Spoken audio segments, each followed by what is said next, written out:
ল'ৰা ছোৱালীক স্কুললৈ খুৱাই বোৱাই পঠিওৱাই ভিতৰৰ কাম সকলো সামৰি মই এনেকৈ আহি গ'লোঁ বাহিৰৰ কামৰ কাৰণে। এইফালে দৈনন্দিন কাম মোৰ যিহেতু গাহৰি দুটামান আছে, তাকে দানা সিজাই খুৱাব লাগে। সেয়েহে মই এনেকৈ খৰি কেইডালমান কাটি লৈছোঁ দানা সিজাবৰ কাৰণে।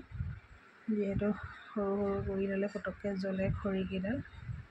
আৰু আগতীয়াকৈ মই এনেকৈ কচু আনি থৈছিলোঁ। কচু অনাটো বাৰু আপোনালোকক দেখাব নহ'লে, সেয়েহে অলপ সৰু সৰুকৈ এনেকৈ কাটি লৈছোঁ সিজাবৰ কাৰণে।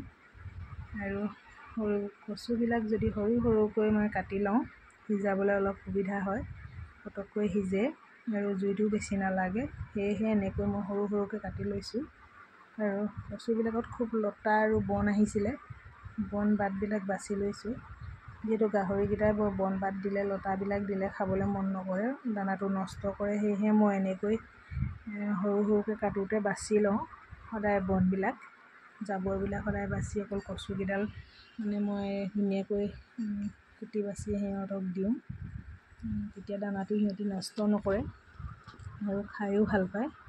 নহ'লে লতা বনে যদি দিবলগীয়া হয়, তেতিয়া অলপমান দানাটো নষ্ট কৰে। সেয়েহে মই লতাবিলাক বাছি উলিয়াই দিছোঁ আৰু অকল কচুবিলাককে সিজাই দিছোঁ।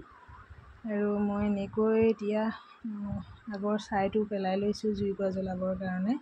যিহেতু আগৰ ছাইটো যদি থাকে মানে জুইকুৰাত ফুটা মাৰি ধৰে, সেয়েহে মই এনেকৈ ছাইটো আঁতৰাই লৈছোঁ। জুইকুৰা তেতিয়া সহজে জ্বলিব। আৰু মই এইফালে বাহিৰতে এনেকৈ জুইকুৰা পলিথিন দি জ্বলাই লৈছোঁ। যিহেতু পলিথিনবিলাক দি জ্বলাওঁ মই, পলিথিনবিলাক য'ত ত'ত পেলাবও নোৱাৰি, সেইকাৰণে দানা সিজাবৰ কাৰণে এনেকৈ ষ্টক কৰি ৰাখি দিওঁ। ৰাখি দি খুব সহজে জুইকুৰাও জ্বলে, জ্বলাবলৈও ভাল, পলিথিনবিলাকো পোৰা হ'ল আৰু লগতে দানাৰ কাৰণে জুইকুৰাও জ্বলোৱা হ'ল, দুয়োটাই হয়।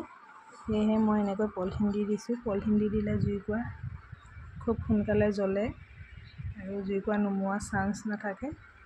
বাহিৰতে জুইকুৰা জ্বলাই ল'লে পটককৈ জ্বলে, ডাবৰ তলত অলপমান সুবিধা হয় জ্বলাবৰ কাৰণে। সেইকাৰণে সদায় মই এনেকৈ বাহিৰতে জ্বলাই লওঁ। জ্বলোৱাৰ পাছতহে মই ডাবৰ তললৈ এনেকৈ দাঙি নি ভৰাই দিওঁ। খুব কম সময়ৰ ভিতৰত দানাকণ হ'ব। এনেকৈ চাফা চিকুণ কৰি যদি জুইকুৰা ভালকৈ জ্বলাই লওঁ, বেছি সময় নালাগে, খৰিও বেছি নালাগে। যিহেতু কচু এনেও বেছি জুই নালাগে, তথাপিতো গাহৰিকেইটাক চাফ চিকুণকৈ খুৱাওঁ। আৰু সেইফালে মই এনেকৈ জুইকুৰা জ্বলাই লৈছোঁ। আৰু মোৰ গতে এনেকৈ ইমান ৰ'দত কোনে কোনে বাৰু দানা পানী সিজাই আছে, কমেণ্ট এটা কৰি জনাবচোন। এইফালে মোৰ দানা কমপ্লিট হৈ গ'ল। যিহেতু বাকীখিনি আপোনালোকক দেখাব পৰা নগ'লে।